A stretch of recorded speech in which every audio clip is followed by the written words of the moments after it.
Ako at ang magandang CEO ay pumirma ng isang kontrata para sa mabilisang kasal. Sinasabi ng kontrata na magpapanggap lang kami, walang totoong damdamin. Pero ginawa niya itong totoo. Ipiniit niya ako sa villa at naging isang possessive na yandere. Noong uminom ako kasama ang mga kaibigan, naramdaman niya ang pabango sa damit ko. Kinabukasan, ikinulong niya ako sa kwarto niya. Gusto niyang putulin ang aking mga ugnayan sa iba. Ganap niya akong ikinulong, parang kanari sa isang mansyon. Para sa kalayaan, kailangan kong magplano ng isang aksidente at magpanggap na patay para makatakas. Sa libing, niyakap niya ang aking litrato at umiyak ng sobra. Akala ko nakatakas na ako.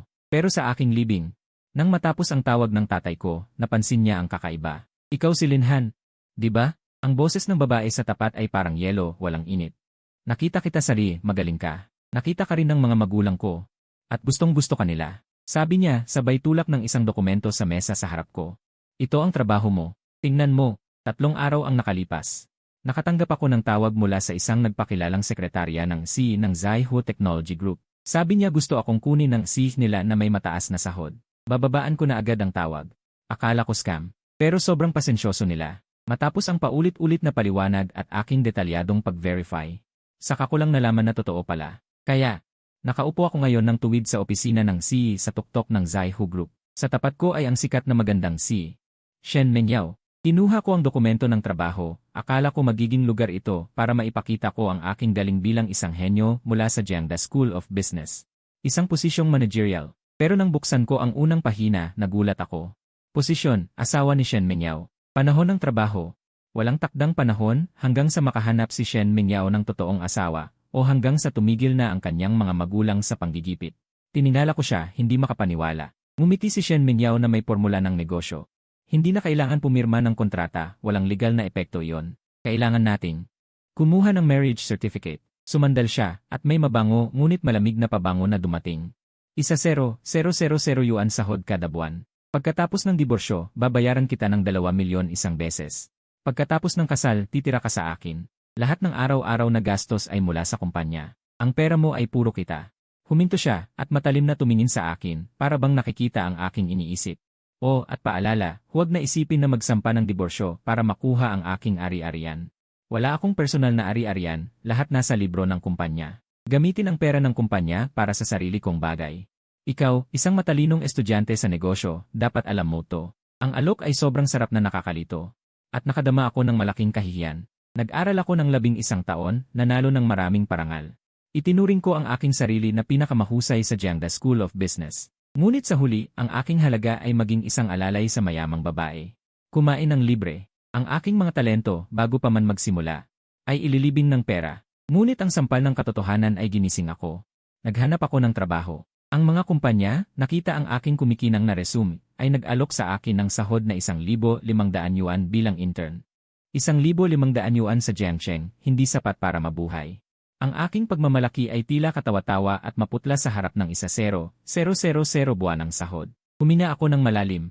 Pinigilan ang aking damdamin at nagtanong, bakit ako ang pinili mo? Sapagkat magaling ka at napapanood Sari. Diretsong sagot ni Shen Mengyao. Ang pinakamahalaga, nakita ka ng aking mga magulang Sari at pinuri ka.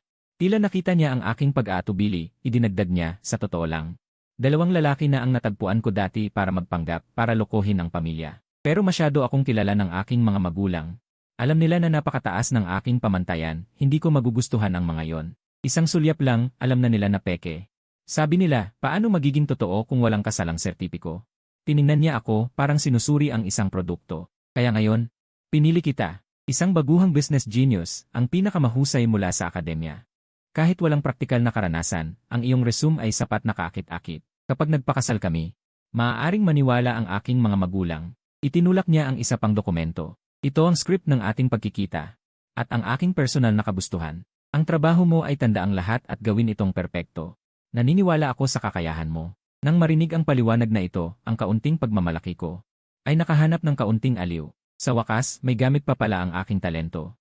Kahit bilang isang artista, tao, kailangan yumuko sa buhay. Tumango ako at ang aking boses ay medyo paos, pumayag ako. Mabuti, sabi ni Shen Mengyao, tumayo siya ng mabilis at desidido. Ngayon, pumunta na tayo sa Civil Affairs Bureau. Dala mo ba ang iyong household registration? Dapat ay pinaalalahanan ka ng sekretarya.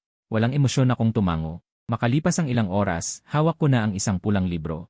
Nakatayo sa labas ng Civil Affairs Bureau, medyo naguguluhan pa ako. Kasal na ba ako? Bukas ng 9 ng umaga, pumunta ka sa address na ito, sabi ni Shen Mingyao, iniabot sa akin ang isang business card. Isang address lamang ang nakasulat dito. Iyan ang aking villa. Lumipat ka rito. Kailangan nating mag-adapt sa pagsasama ng maaga. Umuwi ka na at mag-empake ng iyong mga gamit, sabi niya. Pagkatapos, sumakay siya sa kanyang itim na Bentley at mabilis na umalis, hindi man lang ako tiningnan. Hinawakan ko ang 2 folder ng dokumento, pakiramdam ko mas mabigat ang mga ito kaysa sa lahat ng aking mga aklat-aralin. Ang isa ay tungkol sa aking magiging trabaho bilang asawa. Ang isa naman ay tungkol sa lahat ng bagay tungkol sa aking asawang si Shen Mingyao, ang kanyang mga paboritong pagkain. Ang kanyang mga ayaw, ang kanyang maliliit na libangan, at maging ang kanyang regla. Kailangan kong kabisaduhin ang mga ito ng perpekto. Makalipas ang 3 araw, ang unang malaking pagsusulit. Makikilala ko ang aking mga biyenan. Kung magkamali ako, ako ang bahala. Ang kanyang huling malamig na salita ay umaalingaw-ngaw pa sa aking tainga. Bumalik ako sa aking dormitoryo sa universidad, kung saan pansamantala akong maaaring manatili. Gulo pa rin ang aking isip, ngunit isang masayang sigaw ang bumunot sa akin mula sa aking pagkalito. Tuminala ako. At nakita ko ang aking kababata na si Yunhua na sumugod na parang bomba, puno ng tuwa. Anong nangyari sa'yo? Ang saya mo, tanong ko. Nakapasa na ako. Sinuntok niya ang aking dibdib, malakas. Pupunta ako sa Eagle Country. Isang tech company ang nag-alok sa akin ng $1,000,000 na taunang sahod. Hindi ko na kailangang tiisin ang pang-aapi ng local internship na ₱1,800. Nangitim ang kanyang mukha sa tuwa. Iwinagayway niya ang kanyang braso, nagrereklamo, sa sahod na $1,800, ginagawa ko ang trabaho na dapat ay $18,000. Araw-araw na overtime, walang bayad, kahit isang araw na pahinga wala. Hindi ito trabaho para sa tao. Ang kanyang mga salita ay parang karayom na tumusok sa aking puso. Kami, ang mga tinatawag na henyo, na ganito pala kamura sa harap ng realidad. Tiningnan ko siya at bigla kong nasabi, kung umalis ka ng bansa na ganito, maraming tao sa loob ang tatawagin kang traidor. Ang tuwa ni Yunhua ay lumiit ng kalahati at pinalitan ng isang mapagpasyang malamig na ngiti. Tawagin nila akong traidor. Tao ay namamatay para sa pera, ibon ay namamatay para sa pagkain. Ang aking mga magulang ay hindi kasing yaman ng iyong mga magulang. Ang pamilya mo ay dating malaking negosyante, kahit na bumagsak, ang isang patay na kamelyo ay mas malaki pa rin kaysa sa kabayo. Ako naman, tunay na anak ng magsasaka, kung hindi ako magpupursige. Ang aking mga magulang ay habang buhay na nakaharap sa lupa, nakatalikod sa langit. Tumigil siya, lumambot ang kanyang tono. At saka, hindi ba pinilit ka ng tatay mo na pumili ng business school, umaasang babangon ka muli? Natahimik ako. Lahat tayo ay may sariling paraan. Upang yumuko sa buhay, siya ay nagbebenta ng kanyang teknolohiya, ako ay nagbebenta ng aking kasal.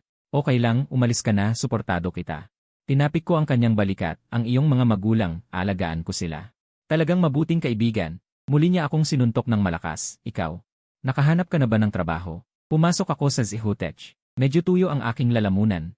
Iniwasan ko ang kanyang tingin at malabo kong sinabi, may trabaho na ako. Napakataas ng sahod. Kailangan ko lang magpakasal. Ano? Natigilan si Yunhua ng 1 segundo pagkatapos ay sumigaw ng napakalakas. Nakakuha ka ng mayamang babae. Ang galing mo naman, Linda Z, hindi mo pinapakita. Ang kanyang malakas na boses ay nakaakit ng atensyon ng mga dumadaang estudyante. Nahiya ako na gusto kong magtago sa isang butas, mabilis ko siyang hinila papunta sa dormitoryo. Kinabukasan, inimpake ko ang aking kakaunting gamit, at ayon sa address sa business card. Sumakay ako ng taksi papunta sa isang villa sa bundok. Tinignan ng gwardiya ang aking impormasyon at magalang akong pinapasok. Ang villa sa harapan ay napakamaluho, parang maliit na palasyo. Nakatayo ako sa pintuan, parang hindi ako makagalaw. Bumukas ang pinto, isang walang ekspresyong kasambahay na nagsabi, Ginoong Lin. Pumasok po kayo, sinabi na ni Pangulong Shen. Pumasok ako sa pasilyo. Si Shen Mingyao ay bumababa mula sa spiral staircase sa ikalawang palapag, nakasuot siya ng isang magandang business dress at perpektong makeup. Ang kanyang mga mata ay malamig pa rin, ang iyong silid ay nasa ikalawang palapag, katabi ng akin. Ang iyong mga damit ay inihanda na. Itapon mo ang iyong mga masyadong lumang gamit. Mabilis siyang magsalita. Walang anumang damdamin, parang nag-uutos ng trabaho. Sinundan ko siya paakyat. Binuksan ko ang pinto ng katabi niyang kwarto. Sa malaking walk-in closet, puno ng bagong branded na damit. Mula sa pambahay hanggang formal, pati na ang underwear at medyas, kumpleto. Hindi pa natatanggal ang mga tag. Ang pakiramdam na ganito ako inaayos, parang binubuhay, ay hindi maganda sa akin. Tandaan. Nakatayo siya sa pintuan, walang balak pumasok. May ilan akong manliligaw. Ang background ng pamilya nila ay hindi basta-basta. Kapag nalaman nilang umiiral ka, baka magkaproblema ka. May babala sa kanyang mga mata. Mag-ingat sa labas. Huwag mo akong pagkasamain. Pagkasabi niya, lumiko siya at bumaba ng hagdan. Ang tunog ng kanyang takong sa sahig ay lumalayo ng lumalayo. Di nagtagal, narinig ko ang makina ng sasakyan na umaandar. Ang malaking mansyon. Bigla na lang ako nag-iisa. Malawak, tahimik. Napakamahal, nakakasakal. Pumunta ako sa malaking bintana, tumingin sa tanawin ng lungsod sa ibaba. Pakiramdam ko parang ibon na nakakulong sa gintong hawla. Huminga ako ng malalim, pinilit na kumalma. 2 pang araw, ang malaking pagsusulit ng pagkikita ng kanyang mga magulang. Bumalik ako sa kwarto. Inilatag ko lahat ng dokumento mula sa 2 sobre sa kama. Isa ay tungkol sa aking trabaho, ang isa pa. Lahat tungkol kay Shen Mingyao. Kailangan kong isaulo lahat ito sa loob ng 2 araw. Kinuha ko ang personal na impormasyon tungkol sa kanya. Makakapal na letra, parang isang di nakikitang lambat. Naikukulong ako ng mahigpit sa papel na asawa ni Shen Mingyao. Tiningnan ko ang una, nakasulat. Ayaw niya kumain ng beans, pero gusto niya manood ng ibang kumakain. Anong klaseng weird na hilig yon? Nanlumo ang anit ko. 3 araw mabilis na lumipas. Sa araw ng pagpunta sa kanyang mga magulang, nakaupo ako sa passenger seat ng Bentley, puno ng pawis ang palad. Si Shen Mingyao ang nagmamaneho. Diretso ang tingin, ang kanyang profile ay malamig na parang estatwa. Kinakabahan ka. Bigla siyang nagsalita. Medyo, totoo kong sinabi. Tandaan, ikaw ang henyo ng Jiangda Business School, hindi isang batang lalaki na hindi nakakakita ng mundo. Ipakita mo ang iyong tiwala sa sarili. Huwag mo akong bigin. Pumasok ang kotse sa isang estate. Huminto sa harap ng isang Chinese-style na villa. Sa pintuan, nakatayo ang isang middle-aged na mag-asawa na may kakaibang aura. Malamang mga magulang niya. Pagbaba ko, agad na inilapat ng ina ni Shen Mingyao ang kanyang mapagsiyasat na tingin sa akin. Matalim na parang kutsilyo. Mingyao, ito ba siya ay huminto? May halatang kawalan ng tiwala sa tono. Isa na naman ba itong artista na inupahan mo? Nanlamig ang kapaligiran. Tumibok ng malakas ang puso ko. Bago pa makasagot si Shen Mingyao, naunahan ko siya. Nagpakita ako ng tamang ngiti, may pagkahiyain, ngunit hindi nawawala ang kagandahang asal. Magandang umaga tito, tita. Ako si Linhan. Isinalaysay ko ang pagtatagpo namin sa business forum, ang pag-ibig ko sa kanya sa unang tingin. At ang kwento ng aking matapang na panliligaw sa paraang halos taos puso. Ang kwento ay ang script niya. Pero dinagdagan ko ng sarili kong emosyon, parang totoo na halos ako na mismo ang naniniwala. Nagtinginan ang mga magulang ni Shen Mingyao. Hindi pa ganap na nawala ang duda sa kanilang mga mukha. Pasok muna, sabi ng kanyang ama. Sa hapagkainan, nagsimula ang tunay na pagsubok. Isang buong mesa ng pagkain. Agad kong nakita ang bitag. Isang platong steamed sea bass, paborito niya ayon sa datos. Isang platong dry fried beans, ang pinakaayaw niya. At isang platong oil-braised shrimp. Allergic siya sa seafood, hindi man lang mahawakan. Natawa ako sa loob. Ito ay parang interview. Kumilos ako ng natural. Una, kinuha ko ang dahon ng sea bass para kay Shen Mingyao. Kumain ka nito, paborito mo. Pagkatapos, walang pag-aatubili, ginamit ko ang pag-aayos ng kubyertos bilang dahilan para ilipat ang beans at shrimp sa pinakamalayong lugar mula sa kanya. Ang kanyang ina ay patuloy na nakatingin sa akin. Kinuha ni Shen Mingyao ang mangkok ng sabaw. Agad kong inabot ang kamay ko para kunin ito. Medyo mainit, paihipan ko muna. Yumuko ako at mahinang humihip ng ilang beses, pagkatapos ay inilagay malapit sa kanya. Buong galaw ay maayos. Para bang 1,000 beses ko nang ginawa. Ang pagdududa sa mga mata ng kanyang mga magulang ay nagsimulang matunaw. Sa sandaling iyon, gumalaw din si Shen Mingyao. Inabot niya ang kanyang chopstick. Kinuha ang isang malaking hipon mula sa plato ko. Nanikip ang dibdib ko, akala ko may gagawin siyang kakaiba. Sa halip, nagsuot siya ng disposable gloves, dahan-dahang binalatan ang hipon. Inilagay ang malinaw na laman sa aking mangkok. Kumain ka rin, huwag mo lang akong asikasuhin. Mahina ang boses niya, pero sapat para marinig ng lahat sa mesa. Biglang naging mas masigla ang kapaligiran sa hapagkainan. Sinimulan ng kanyang ama ang pagkwento ng mga kahiyahiyang bagay noong bata pa si Shen Mingyao. Ang batang ito, mula pa noong bata, duwag na. Natatakot sa dilim, kapag pumunta sa mga kamag-anak sa probinsya, hindi makapunta sa banyo, kaya naiihi sa kama. At isang beses, para habulin ang aso ng kapitbahay, nahulog siya sa kanal.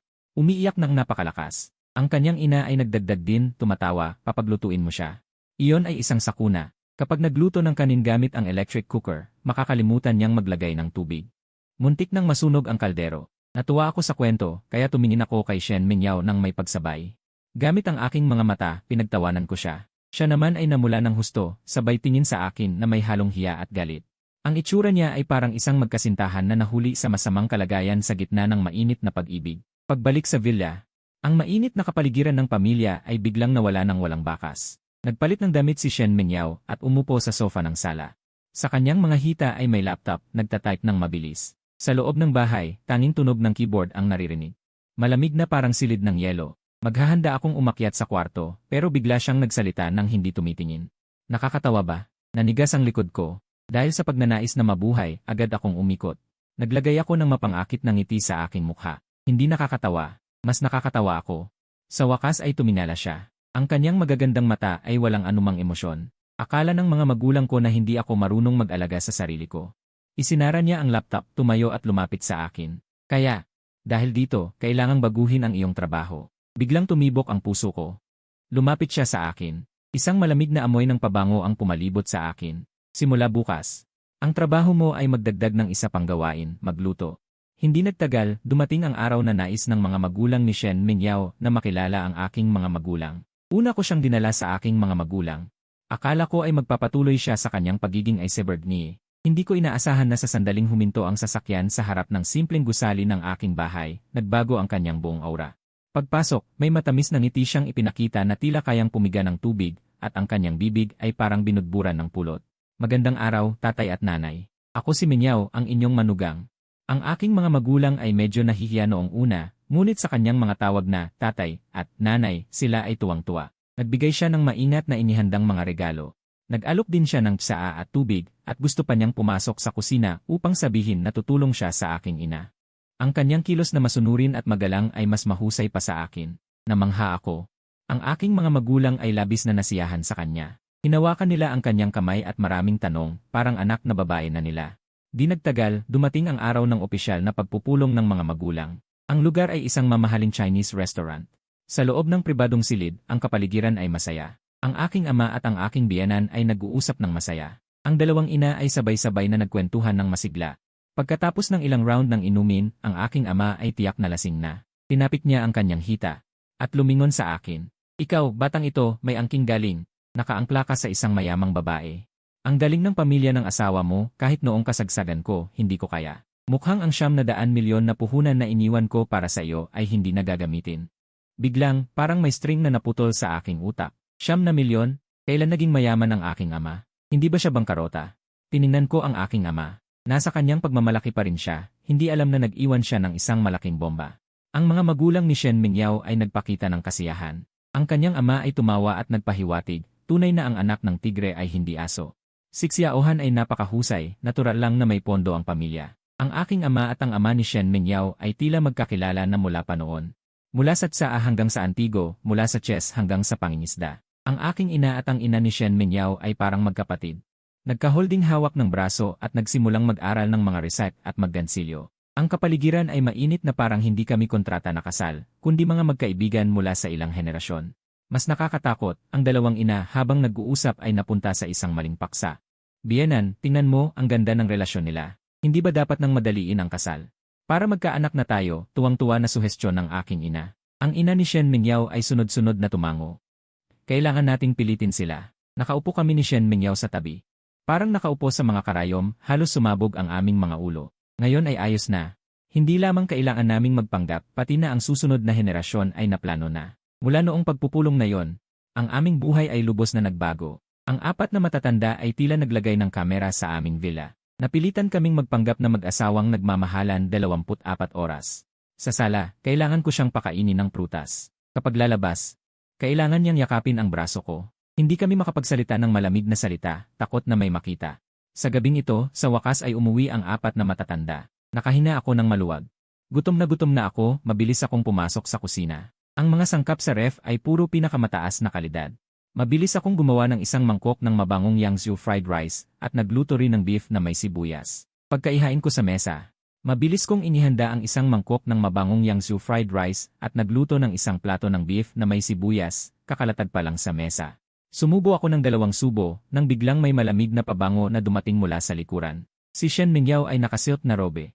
Hindi ko alam kung kailan siya tumayo sa likuran ko. Wala siyang sinabi, diretso lang ang kamay niya. Inagaw ang mangkok ng kanin at ang platong karne ng baka sa harap ko, umupo siya ng mag-isa, at kinuha ang mga chopstick. Nagugutom din ako, sabi niya sabay tingala, ang tono ay may pag-uutos na hindi mapag-aalinlanganan. Ito ay akin. Ikaw, gumawa ka ng bago para sa sarili mo. Simula ng gabing iyon na inagaw niya ang aking Yangzhou fried rice, tuluyang nagbago ang aking trabaho. Parang may kakaibang switch siyang napaandar. Nagsimula siyang makitungo sa akin bilang kanyang personal na kusinero nang hindi na nahihiya. Noong una, kapag overtime lang siya nag-uutos na maghanda ng merienda sa gabi. Mamaya, kahit ang hapunan ay umuwi na siya para kumain, at sa daan ay tumatawag para mag-order ng pagkain. Ang tono ay malamig na parang nagbibigay ng gawain sa empleyado. Ngayong gabi gusto ko ng sweet and sour pork ribs, at gumawa ka rin ng chicken soup. Darating ako sa bahay sa loob ng kalahating oras, dapat nakaredy na ang pagkain sa mesa. Pakiramdam ko, tuluyan na akong sawi. Mula sa isang kontratang asawa, naging house husband. Ang inaakala kong madaling araw na pwedeng maging chill, ay hindi na babalik. Nang gabing iyon, muli niya akong hinila mula sa laro. Ginawan ko siya ng merienda. Umupo siya sa hapag, kumakain ng paunti-unti. Ang kanyang tindig ay elegante, parang nasa pelikula. Ang mainit na dilaw na ilaw ay sumasayaw sa kanyang napakagandang profile. Ang mahahabang pilikmata ay naghuhulog ng maliit na anino. Umupo ako sa tabi niya, naglalaro ng cellphone, ngunit ang aking paningin ay hindi sinasadyang naakit sa kanya. Sa pagtingin sa kanya, ang aking tibok ng puso ay biglang bumilis ng isang hakbang. Sa sandaling iyon, bigla siyang suminghot ng mahina. Nagkunot ang kanyang magandang noo. Bakit may iba't ibang pabango sa'yo? Ibinaba niya ang chopstick. Ang kanyang mga mata ay biglang naging matalas, parang dalawang yelong kutsilyo. Kinabahan ako. Sagot ng tapat. Ngayong araw ay may reunion ng mga kaklase, maraming babae ang naroon. Baka noong mga oras na yon nadikit. Nanahimik siya ng ilang sandali. Ang hangin sa silid ay tila naging mas malamig ng 3 baitang. Kung lalabas ka kasama ng babae, mag-ingat ka, sabi niya ng mahinahon. Ngunit may hindi mapag-aalinlangan ng utos. Napatigil ako at hindi sinasadyang nagtanong pabalik. Bakit? Ang mga magulang mo ba ang magkokontrol sa paglabas ko? Kumindat ang mga mata ni Shen Mingyao. Parang nag-aalangan. Makalipas ang ilang segundo, sumagot siya ng matigas. Sige, sa susunod mag-ingat. Hindi na ako nag-isip pa, inakala ko lang na ang kanyang mga magulang ay masyadong mahigpit. Ganito ang lumipas na halos 1 taon pa. Ang aming mga ama ay hindi naman nagmamadali, ngunit ang dalawang ina ay parang mga langgam sa mainit na kawali. Sa wakas ay hindi na napigilan. Naggrupo silang pumunta sa villa. Nang araw na yon, tumunog ang doorbell, binuksan ko ang pinto. Nakita ko ang aking ina at ang kanyang ina, bawat isa ay may dalang malaking maleta, na may mga ngiti na hindi maaaring tanggihan. Xiaohan. Nag-usap kami at nagdesisyong lumipat dito ng ilang linggo para alagaan kayo. Masayang sabi ng aking ina. Sumang-ayon din ang ina ni Shen Mingyao. Kayo ay mga kabataang abala sa trabaho, kailangan palakasin ang katawan, lalo na si Mingyao. Bakit walang galawang tiyan? Nagkatinginan kami ni Shen Mingyao, kapwa nakakita ng dalawang salita sa mga mata ng isa't isa. Tapos na. Ang paglipat ng mga ina ay may isang benepisyo para sa akin. Hindi na ako kailangang magluto, ngunit dumating din ang mga masamang epekto. Sa tanghali, hindi umuwi si Shen Mingyao. Kailangan kong magmaneho ng malayo papunta sa kanyang kumpanya para dalhin ang pagmamahal na lunch na ginawa ng aking ina. Para kay Shen Mingyao, mas direkta ang masamang epekto. Nang gabing iyon, ang dalawang ina ay nag-inspeksyon sa aming kwarto. Ay naku! Bakit kayo magkahiwalay ng kwarto? Hindi pwedeng ganito. Nagulat ang aking ina. Tama, mag-asawa ba ang naghihiwalay ng kwarto? Paano lalago ang pag-ibig?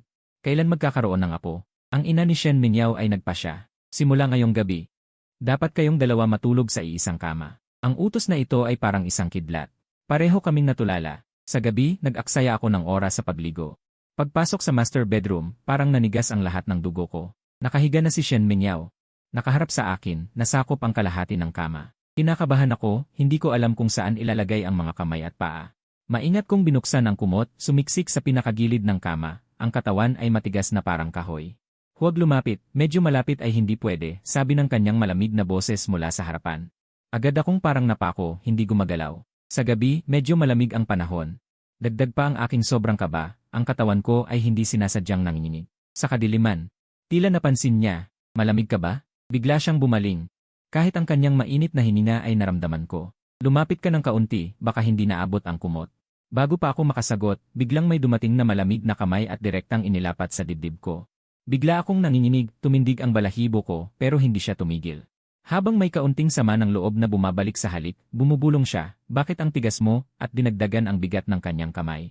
Hindi mapag-aalinlanganan niyang iniutos, sinabi ko, lumapit ka pa. Kinabukasan, nagising ako sa isang kakaibang init at pakiramdam ng pagkabulunan, may mabigat na bagay na nakadagan sa dibdib ko. May mga hibla ng buhok na nakakikiliti sa leg ko. Pinilit kong imulat ang mga mata, at ang unang pumasok sa aking paningin ay isang napakagandang mukha ng natutulog na napakalapit sa akin. Si Shen Mingyao ay nakayakap sa akin, parang isang pugita. Isang kamay at isang paa niya ay nakaupo sa akin ng may kapangyarihan, ang ulo niya ay nakapatong sa braso ko. Napatigas ako ng tuluyan. Halos kasabay ng paggising ko, nanginig ang kanyang mahahabang pilikmata, at biglang nagmulat ang kanyang mga mata. Nagtama ang aming mga tingin, tila nagyelo ang hangin. Kita ko pa ang aking hangal na refleksyon sa kanyang mga mata. Biglang pumula ang kanyang mga pisngi na parang pinaso, parang pusang natapakan ang buntot.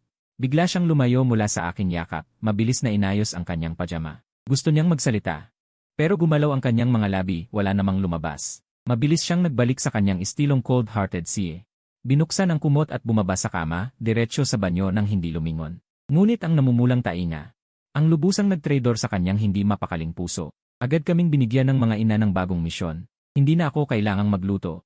Pero tuwing tanghali, kailangan kong magmaneho ng sasakyan papuntang Zihuo Technology upang dalhin kay Shen Mingyao ang lunch na ginawa ng aking ina na puno ng pagmamahal. Sa kanilang mga salita, ito ay para pagyamanin ang relasyon ng mag-asawa at ipakita ang pagmamay-ari sa kumpanya. Pinaandar ko ang Rolls-Royce na yon, dala ang lunchbox, parang isang lalaking iniingatan ng mayamang babae. Tanghaling yon, gaya ng dati, pinarada ko ang sasakyan sa ilalim ng gusali ng Zihuo Technology. Bumaba ako at agad kong naramdaman na may kakaiba sa paligid. Maraming tao ang nakapaligid sa pintuan ng kumpanya, may puting banner na kumikislap na may itim na letra na nagsasabing, ibaba mo ang buhay ng aking anak. Isang babae sa gitnang edad ang nakaupo sa lupa, umiiyak ng masakit. Pumasok ako sa karamihan at naghanap ng sulok upang magtanong. Nalaman ko na isang babaeng empleyado na nagsimula pa lang ay may depresyon. Dagdag pa ang stress sa trabaho, 2 araw na ang nakakaraan ay tumalon siya mula sa gusali. Sa gitna ng karamihan, si Shen Mingyao, na protektado ng ilang bodyguard, ay nakikipag-usap sa umiiyak na ina. Tita, babayaran ng kumpanya kayo ng pinakamataas na halaga na 1,200,000. Pakiusap, magpakatatag ka. Ang kanyang boses ay kalmado gaya ng dati. Medyo malamig pa nga. Ang pangunahing dahilan nito ay ang sakit sa pag-iisip ng anak mo. Kumpanya, pera lang ang alam ninyo. Biglang tumayo ang ina, pulang-pula ang mga mata, parang baliw. Ang buhay ng aking anak, kahit anong pera ay hindi kayang ibalik. Alam kong walang presyo ang buhay. Sinusubukan pa rin ni Shen Mingyao na mga tuwiran, pero ang perang ito ay para sa iyong kinabukasan. Hindi ko kailangan ng kinabukasan. Patay na ang anak ko, hindi na rin ako mabubuhay. Ang damdamin ng ina ay tuluyang nasira. Sumigaw siya, kayo, ang mga pumatay sa kanya. Lahat kayo ay mamamatay. Bago pa matapos ang salita, bigla siyang kumuha ng kumikinang na kutsilyo mula sa kanyang dibdib. Tulad ng baliw, sinaksak niya si Shen Mingyao na nasa malapit. Ang mga tao ay sumigaw, ang mga bodyguard ay 1 o 2 metro ang layo. Hindi na sila makakilos. At dahil ako ay nagdadala ng pagkain at nasa tabi ni Shen Mingyao, ang aking katawan ay kumilos bago pa man ang aking isip. Halos otomatiko, bigla kong hinila si Shen Mingyao sa likod ko at gamit ang aking likod. Sinugod ko ng buong tapang ang kutsilyo. Isang malakas na tunog, isang matinding sakit ang dumaloy mula sa aking likod. Pagkatapos, ang mainit na likido ay mabilis na bumabad sa aking damit. Napangiwi ako sa sakit. Nanghina ang aking mga tuhod, muntik nang lumuhod. Si Shen Mingyao sa likod ko ay sumigaw ng maikling sigaw. Inalalayan niya ako, linhan. Dinala niya ako sa ospital para sa bendahe. Pagbalik sa villa, hindi pa alam ng aking ina ang nangyari. Dumating ang isang bote ng gamot. Sinabi ng doktor na kami na ang mag-apply. Hindi ko kayang gawin ito sa sarili ko. Buti na lang hindi malakas ang tiyahin. Hindi malalim ang tusok. Ang kanyang boses ay may bahid ng hindi madaling makitang pag-aalala. Gamit ang cotton swab na may iodine. Unti-unti niyang nilinis ang sugat ko. Ang malamig na gamot ay dumampi sa balat, napangiwi ako sa sakit. Agad siyang tumigil, tumingin sa akin. Sa kanyang magagandang mata ay puno ng hindi matanggal na pag-aalala at pagsisisi. Ang pagkain na ginawa ng 2 ina ay biglang nagbago mula sa hindi malamang oras. Mula sa araw na yon, ang hapagkainan namin ay nagbago ang itsura. Ang almusal ay soy milk at lugaw na may dagdag, ang tanghalian at hapunan ay mas mabigat. Ano ng pritong tupa, tokwat dugo ng usa, baka na nilaga. Pinakakakaiba ang sopas na yon, iba-iba araw-araw. Ngayon ay manok na may sistansya na nilaga ng aking ina. Bukas ay itim na manok na may Morinda officinalis at Eucomia ulmoides na nilaga ng kanyang ina. Ang lasa, walang katulad. Siauhan, kumain ka ng marami, maganda ito para sa katawan. Ngumiti ang aking nanay at binigyan ako ng isang malaking piraso ng karne ng tupa. Kailangan talaga kitang ibalik sa dati. Ang nanay ni Shen Mingyao ay nagbigay din sa akin ng isang malaking mangkok ng itim na sabaw. Ang kanyang mga mata ay puno ng pag-asa, at tiningnan ko ang kakaibang hugis ng mga bagay sa loob ng mangkok. Ang aking tiyan ay parang may unos, tumingin ako kay Shen Mingyao para humingi ng tulong, pero siya rin ay pinipilit ng kanyang nanay na uminom ng sabaw. Ang kanyang magandang noo ay masikip na nakatiklop, ang kanyang mukha ay puno ng pagtutol, pero walang sinuman sa aming dalawa ang makakatakas. Sa ilalim ng mainit na titig ng 2 ina, kailangan kong magpakatapang at lunukin ang mga bagay na iyon na parang gamot. Ang epekto ng mga demonyong therapy na ito ay agad-agad, sa gabi, nakahiga kami sa isang kama. Pakiramdam ko, para akong isang naglalakad na pugon, ang lahat ng dugo ko ay kumukulo at sumisigaw, hindi rin maganda ang kalagayan ni Shen Mingyao. Siya ay may kalahating metro ang layo sa akin, ang kanyang hininga ay may mainit na init, huwag gumalaw. Ang kanyang boses ay mahigpit, may kaunting panginginig na hindi madaling mapansin at huwag kang lalapit. Ako ay inosente, hindi talaga ako nangangahas gumalaw, pero ang init ng katawan ay parang alon. Isang alon pagkatapos ng isa, sumusugod sa aking isip, sa dilim, naririnig ko ang tunog ng pag-ikot niya sa kama. Ang kumot ay nag-iingay, mas masakit ito kaysa matulog sa yungib ng yelo. Kinaumagahan. Nagising ako sa isang kakaibang pakiramdam ng pagkabulunan, maantok, si Shen Mingyao ay nakasabit sa akin. Ang kanyang ulo ay nasa aking balikat, ang isa niyang binti ay marahas na nakadaong sa aking baywang, para kaming 2 piraso ng lubid na pinilipit. Mahigpit, walang puwang. Nagising din siya at nagkatitigan kami. Biglang tumigil ang hangin, namula ang kanyang mukha, mabilis siyang tumalon palayo sa akin. Nagmamadaling nag-ayos ng pajama, iwas ng tingin, hindi ako matingnan. Ang ganitong araw ay tumagal ng ilang panahon. Ngayon, may reunion ng mga kaklase, tinawag ako ng ilan kong kaibigan para uminom. Sinabi ko na kay Shen Mingyao ng maaga at tumango lang siya ng bahagya. Naglaro ako hanggang halos alas 11 ng gabi bago umuwi. Pagpasok ko, hinarang ako ng 2 ina sa pasilyo, bumalik ka na, sabi ng nanay ko na nakaakbay. Ang kanyang mukha ay puno ng pagkabigo, buong araw kang nasa labas, tingnan mo si Mingyao. Nag-isa siya sa bahay, malungkot, galit siya. Hindi ako masyadong naniwala. Si Shen Mingyao, ganoon ang ugali, magagalit ba sa ganoon? Pinalipas ko ang 2 ina. Pinilit nila akong maupo sa hapag at pinainom ako ng maraming sabaw. Pagkatapos maligo, tahimik akong pumasok sa kwarto, hindi pa natutulog si Shen Mingyao, nakasandal sa headboard na nagbabasa ng tablet. Pagkahiga ko, isinara niya ang tablet, suminghot siya sa akin. Biglang nalamig ang kanyang tingin, bakit may pabango ka na naman? Reunion ng mga kaklase. May mga babaeng kaklase, matapat kong sagot. Natahimik siya.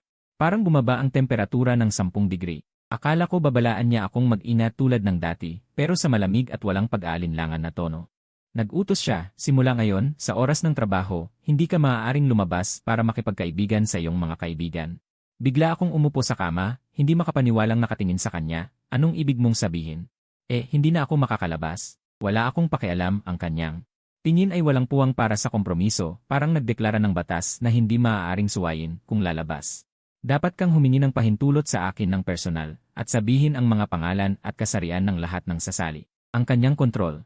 Parang isang hindi nakikitang lambat, bigla akong nabulunan, tuluyan akong nawalan ng kalayaan.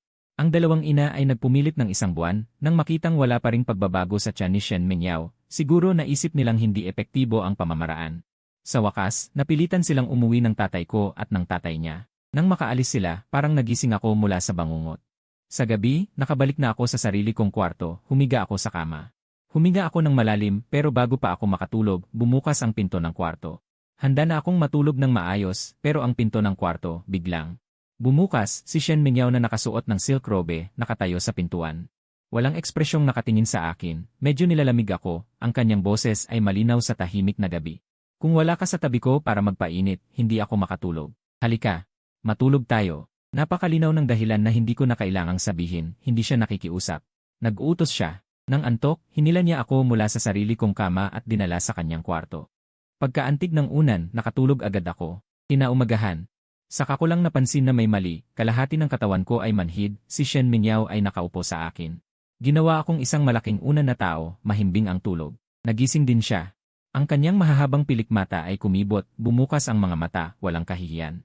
Ni hindi man lang namula ang kanyang mukha. Tila natural lang na bumangon siya mula sa aking pagkatao at nag-utos sa isang tonong hindi mapag-aalinlanganan. Gumising ka na at magluto ng almusal. Simula ngayon, almusal sa bahay ang aking trabaho. Dagdag pa ang isa pang gawain, gisingin siya sa umaga, at sa gabi ay maging mainit na unan niya. Mula sa kontratang asawa, bumaba ako sa pagiging mainit na unan at buong araw na tagapagluto. Sa paglipas ng panahon, nakalimutan ko na halos na peke lang kami. Naglalaro, nagbibiro. Kapag nakalimutan niyang magdala ng damit sa paliligo, lalabas siya na nakatapis lang ng maliit na tuwalya, puting-puti na nakakasilaw sa aking paningin. O kaya'y tatawagin ako mula sa banyo para ipasa ang kanyang damit. Tila natural lang sa kanya ang ganon. Kaya't ako, bilang lalaki, nauwi sa pagiging mahiyain. Sa gabi, hihiga siya sa aking kandungan. At itataas ang kanyang phone sa harap ko. Tingnan mo to, nakakatawa. Ang mainit niyang hininga ay humahaplos sa aking tainga, nagdudulot ng hindi mapalagay na damdamin at pangangati sa puso. Minsan, nagkaroon ako ng maling akala na okay lang na magpatuloy ganito. Hanggang sa gusto kong makipagkita sa mga tunay kong kaibigan na lalaki. Pumunta ako sa mall at pumili ng kwintas para sa kanya bilang regalo. Maingat akong humingi ng permiso. Hindi man lang niya tinignan ang kwintas at simpleng bumigkas ng 2 salita. Hindi pwede. Nag-alala ako. Lalaki lang naman sila. Uminom lang. 7-8 beses ko pang sinubukan, nag-iba-iba ng mga dahilan. Ang sagot niya lagi ay pareho, malamig, matigas. Walang iniwang puwang para sa pagtutol. Tuluyan ko nang naunawaan, hindi siya natatakot na makihalubilo ako sa mga babae. Talagang hindi niya pinapayagan na magkaroon ako ng anumang sosyal na ugnayan na wala sa kanyang kontrol. Puno ng galit ang aking dibdib. Nagpasya akong tumakas ng palihim. Pero pagdating ko sa lugar, nagulat ako, sinasabing lalaki lang ang kasama. Pero bawat isa ay may kasamang kasintahan. Hanzi, nag-aral ka ng sobra. Matagal ka nang walang kasintahan. Sabi ng isang lasing na kaibigan, malabo ang dila. Halika, tawagan ka namin ng 2 para mahasa ang iyong loob. Bago ako makapag-react, isinama nila ako sa release room. 2 babaeng magagarang manamit. Ay diretso inilagay sa aking kandungan, isa sa kaliwa, isa sa kanan. Ang makapangyarihang amoy ng pabango at alak ay biglang pumaligid sa akin. Sa isip ko, iyon na lang ang 2 salita. Hindi ko ito maipapaliwanag kahit mahugasan ko ang sarili ko sa ilog dilaw. Sumisigaw ang isip ko, ang katawan ko ay may mabigat na amoy ng alak at ilang murang pabango na magkakahalo. Pabalik-balik akong pumasok sa villa. Ang 2 salitang ito ay parang kampana ng kamatayan na tumutunog sa aking puso. Sa sala, isang madilim na lampara sa sahig lang ang nakabukas. Nakaupo si Shen Mingyao sa sofa, parang perpektong estatwa na hindi gumagalaw, naghihintay sa akin. Hindi ko man makita ang kanyang ekspresyon, ang lamig na lumalabas sa kanya ay tila nagyelo ng hangin sa buong villa. Uminom lang kami sa reunion ng klase. Nauutal ang dila ko. Sinusubukang magpaliwanag. Hindi siya nagsalita, tumayo siya. At lumakad papunta sa akin ng may elegante. Ang tunog ng kanyang takong sa sahig ay parang bawat hakbang ay dumadapo sa aking puso. Tumigil siya sa harap ko, ang magaganda niyang mata ay walang anumang emosyon. Bahagya siyang yumuko. At suminghot sa aking katawan, parang isang alertong leopardo. Ang puso ko ay nasa lalamunan ko. Bumaba ang kanyang tingin sa kwelyo ng aking damit. Pagkatapos, iniunat niya ang 2 manipis na daliri. Bahagyang pinisil. Isang mahabang buhok na hindi sa kanya. Kulay kayumanggi ay nasa pagitan ng kanyang mga daliri. Sa madilim na liwanag, ito ay nakakasilaw. Ang hangin ay tuluyang tumigil sa sandaling ito. Nagkakaloko ka na naman sa labas. Ang boses niya ay mahina, pero parang lason na karayom ng yelo na matalim na pumapasok sa aking tenga. At may iba ka pang babae. Hindi, ito ay isang pagkakamali. Sila yon. Ang aking paliwanag sa harap ng kanyang malamig at baliw na mga mata ay tila maputla at katawa-tawa. Hindi siya nakinig. Diretso siyang kumuha ng phone at nagdial. I lock lahat ng pinto at bintana ng villa mula sa labas. Utos niya sa kabilang linya. Pagkatapos ay pinatay ang tawag.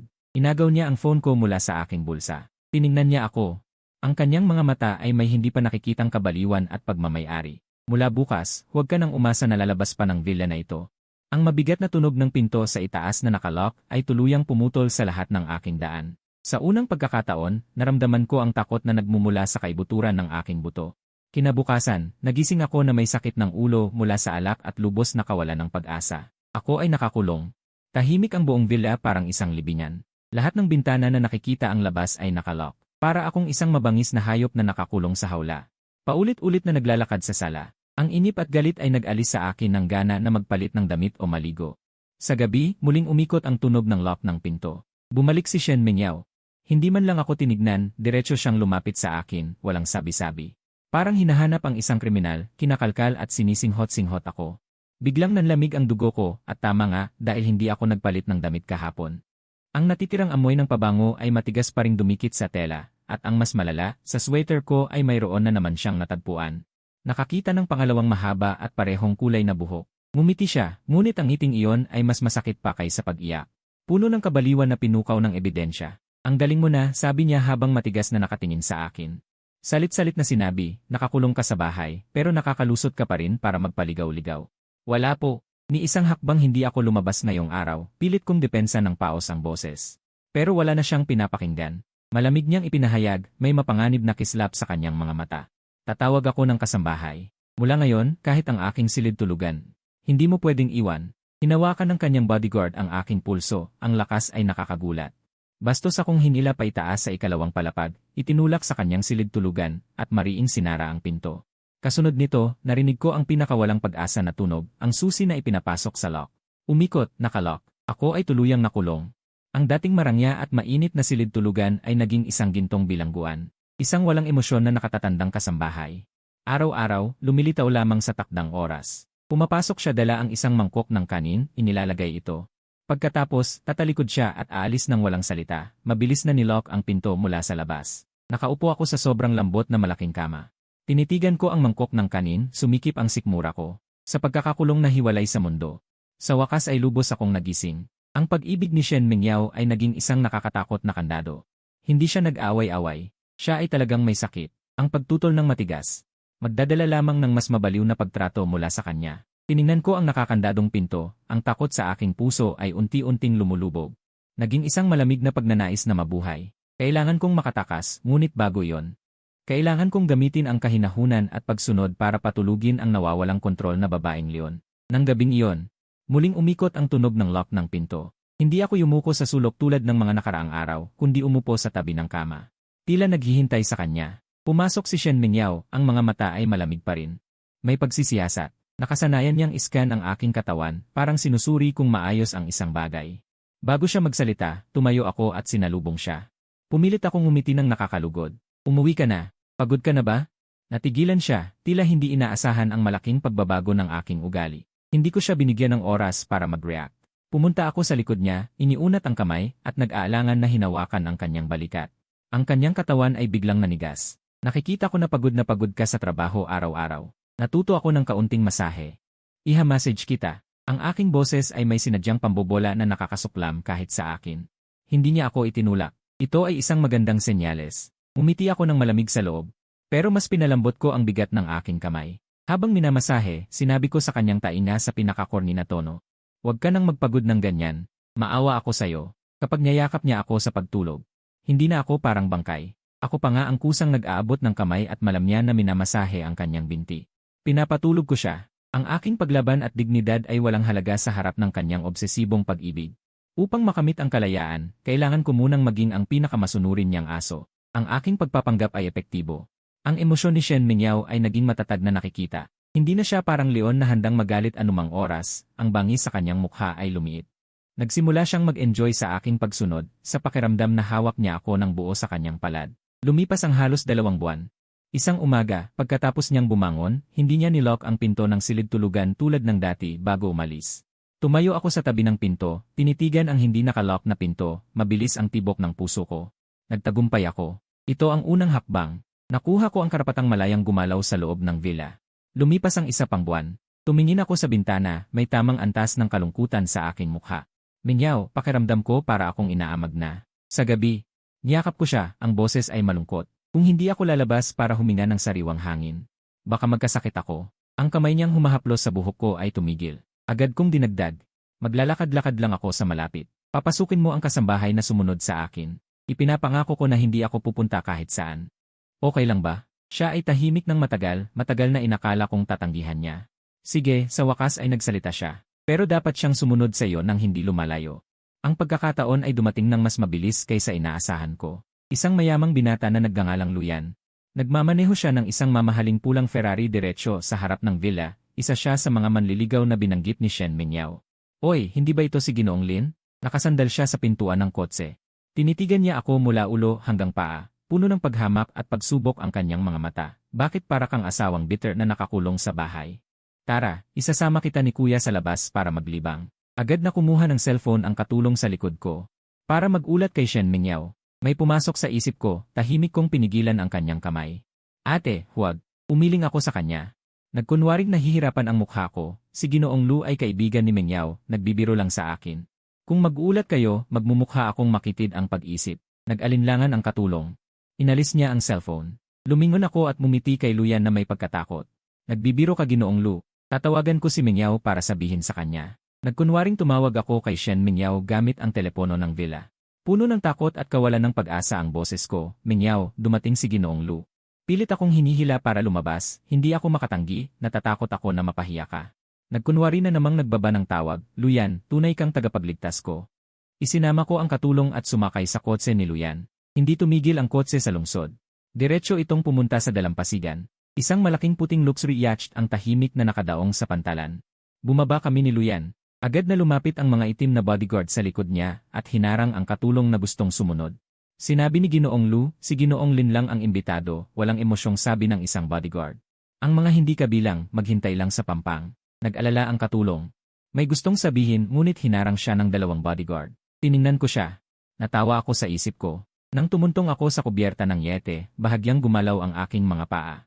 Biglang nagdilim ang mukha ni Luyan na kanina'y peke pa ang ngiti. Tinanggal niya lahat ng kanyang pagkukunwari. Ilang matatangkad na bodyguard ang lumabas mula sa loob ng yete, kasama ang ilang nakita ko kanina, pinalibutan nila ako. Hinarang lahat ng daan para tumakas. Lumapit siya sa akin, tinitigan ako ng kanyang mga matang puno ng selos at puot. Ang tono ay mapanghamak at mayabang, ang babaeng hindi ko makuha ay nakuha mo, kailangan mong magbayad. Natawa ako sa loob pero nagkunwaring takot at gulat ang mukha ko, Ginoong Lu. Ano ang gusto mong gawin?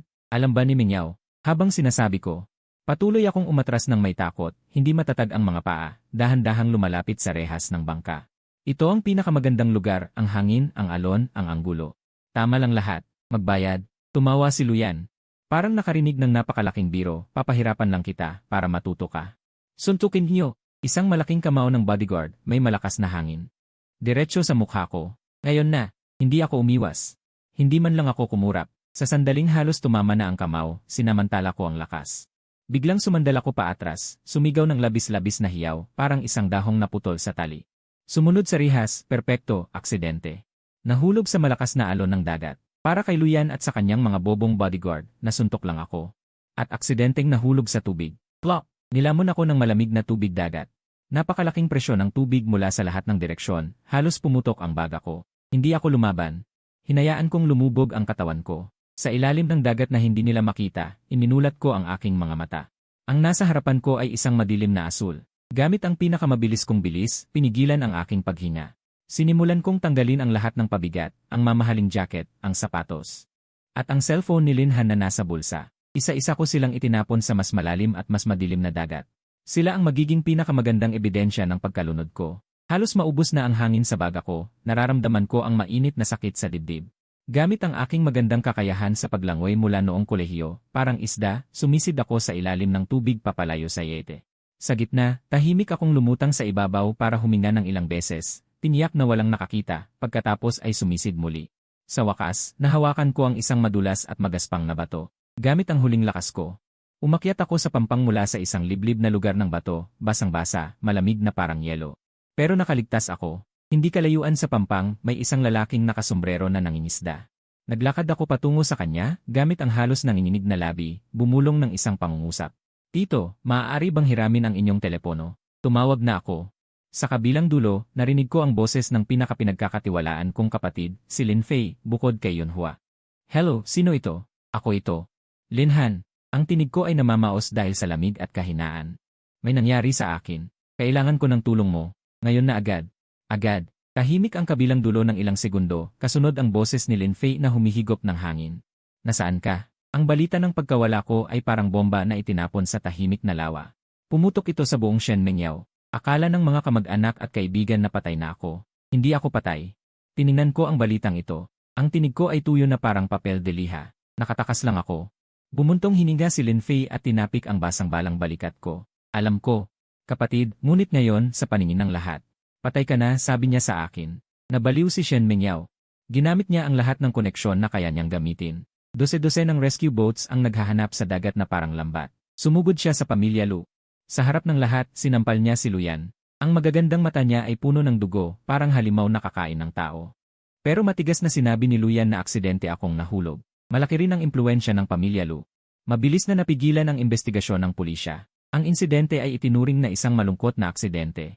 Ang pumutol sa huling hibla ay ang taya ng panahon kinabukasan. Malakas na bagyo sa dagat. Ang paghahanap, naging pagsagip na lang. Hindi na sila naghahanap ng buhay na tao, kundi isang malamig na bangkay. Ang mundo ni Shen Mingyao ay ganap na gumuho sa sandaling bumagsak ang malakas na ulan. Inayos niya para sa akin ang isang libing. Isang libing na walang bangkay ng pangunahing tao, isang napakalaking libing na hindi pa naganap. Pinunta ko si Lin Fei para sa akin. Magkunwari kang mabuti, bilin ko sa kanya. Huwag kang magkamali. Nang bumalik si Lin Fei, mapula ang kanyang mga mata. Wala siyang sinabi. Ibinigay lang niya ang telepono sa akin. Sa video, ay isang itim na dagat. Lahat ay nakasuot ng itim na formal, seryoso ang mga mukha. Sa pinakagitna ng karamihan, may isang pinalaking itim at puting litrato ko. Sa litrato, ako. Nakangiti ng maliwanag. At sa harap ng litrato, ang babaeng nakasuot ng itim na mahabang damit. Ang babaeng payat na parang pwedeng tangay ng hangin ay si Shen Mingyao. Niyakap niya ang litrato ko. Hindi gumagalaw, parang manika na inalisan ng kaluluwa. Sa video, ang aking mga magulang ay umiyak ng halos mawalan ng malay, inaalalayan ng iba. Ngunit ang pinakanagulat sa akin ay si Shen Mingyao, ang reyna na laging nasa itaas, laging malamig na parang yelo. Ngayon ay umiiyak na parang batang iniwan ng buong mundo.